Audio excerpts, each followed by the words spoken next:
Hello, I'm Rose Diamond, and I'd like to talk to you about the Sitting with Death and Choosing Life resources and how they may be helpful to you. So these resources consist of 10 ebooks, which I use to as stimulus materials to support people to contact their own experience of grief, loss, and facing death and dying, so that we can all move forward with more ease towards fully lived life. And I began writing these materials in January 2016 as a way of managing or channeling my own grief following the loss of my closest friend and dear companion and co-creator, Woods. He died in December 2015 from lung cancer. And so I went into retreat for 3 months. I came up here to the Llyn Peninsula in northwest Wales, where I now live, and spent 3 months writing every day. And the first book I wrote was called Portrait of a Gentle Man, an exploration of conscious living and conscious dying, which was about Woods. And then I wrote the Deep Discovery Conversations, which was a practice that Woods and I had been doing together during our relationship. And the Deep Discovery Conversations is the bedrock of the work that I now do in the Sitting with Death and Choosing Life program. It's a very simple method of coming together in a group, or even in pairs. And it doesn't have to be a big group, but I tend to, in the program that I'm doing, try to bring together groups of between 8 and 12 people for a deep discovery conversation, which is basically an inquiry, an exploration, where we start by listening deeply to our own experience and listening deeply to others. And somehow through this process, something magical happens where we open up to a bigger sense of connection with ourselves, with each other, and with life itself. So these materials that I brought together, that I've written, and the interviews that I've done with others are stimulus materials. They're there to for you to listen to, so that it may touch off something in you which you want to explore more deeply. So yeah, so that they started back in January 2016, and then 6 months after Woods died, my brother died, and he was my last remaining family member. And whereas with Woods, I knew he was going to die. We knew he was going to die, so we were prepared. We'd said our goodbyes. With my brother, he died very suddenly and unexpectedly of a massive heart attack, and poof, he was just gone. And because he was my last family member, that sent me spiraling into a really deep healing process, which lasted for 3.5 years, actually. I was quite surprised by the grief, the way that the grieving process unfolded.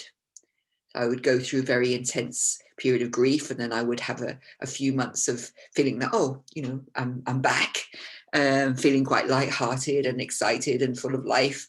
And then there would be a second deep dive into another layer of grief, and then another layer of grief, until finally, I felt like I was not just grieving for my brother, but I was also grieving for my whole family, and beyond them, for the ancestral lines, and then for humanity at large. It was just bigger and bigger circles of grief that I was sitting with. And I think many of us have been going through something similar, because we are in such a time of crisis now collectively, that those of us who are healers of any kind, or interested in developing our own consciousness, or bringing about positive change in society, in our communities, are being called to make these deep dives, to sort of clear out the old from ourselves, to clear out that stuck grief, that grief that's been stuck in our bodies and our minds, and it's been holding us back from fully lived life. We've been called to deal with that now, to sit with that. And so, as I say, these resources, Sitting with Death and Choosing Life resources, began from my own experience, from exploring and writing about from my own experience.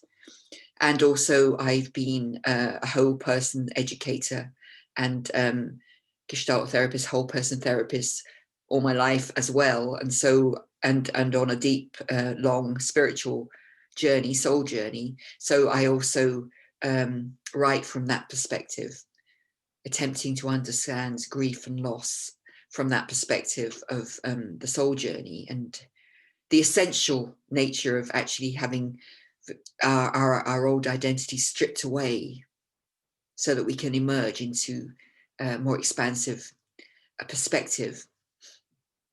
So I write from my own experience from that, with my whole person educator, healer, therapist hat on.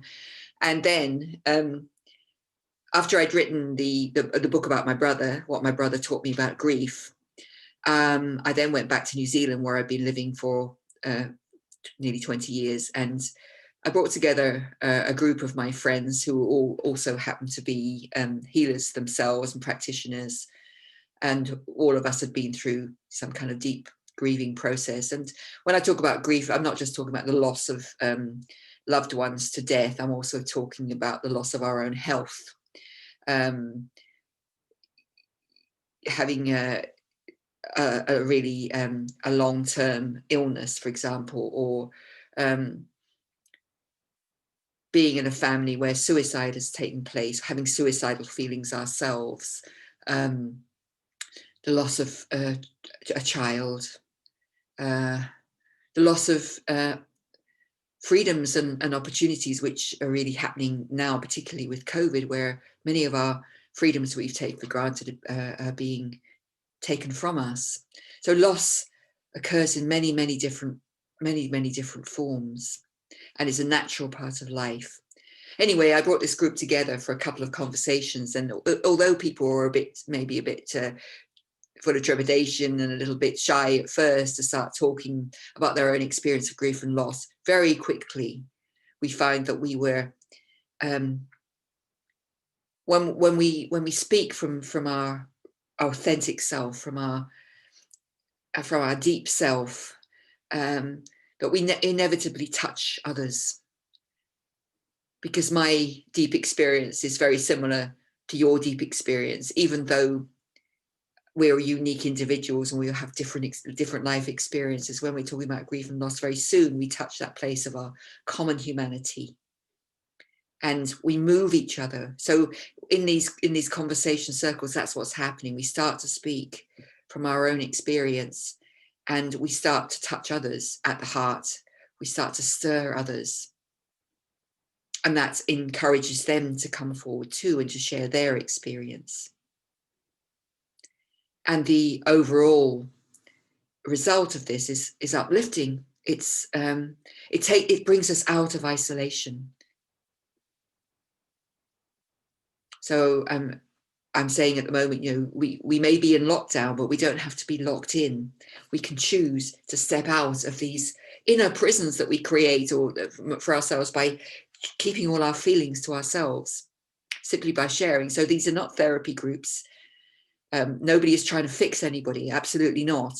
The opposite, in fact. It's simply about being together and being willing to participate, to contribute, and to listen.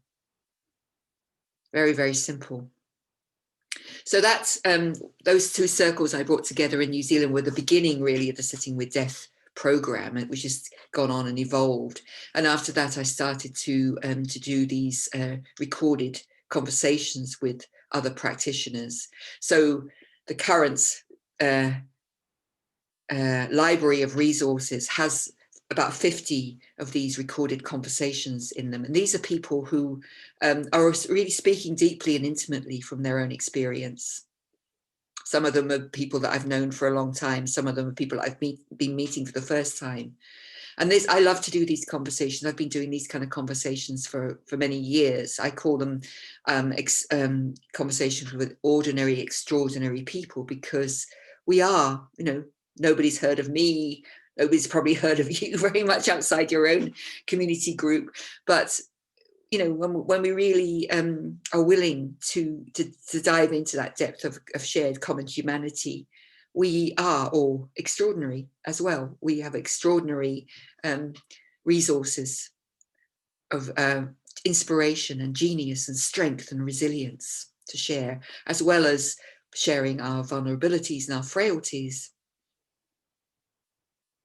So the current the program has evolved and developed from there until last year in 2020, I ran a pilot facilitator training, which was wonderful. A wonderful, beautiful group of people came together for that. And all of them are now out there. Part of the facilitator training is to go out with support to run a conversation circle on your own. And all of those people are still continuing on developing their own styles of grief work. Many of them still working alongside me. We've developed a Choosing Life team where we're working together to see how we can get these resources and this program out to a lot of other people, because we are all convinced of how useful it is to be able to use this very, very simple method of community conversations. I'm calling this conversation circles in every community in a time of crisis. That's my vision.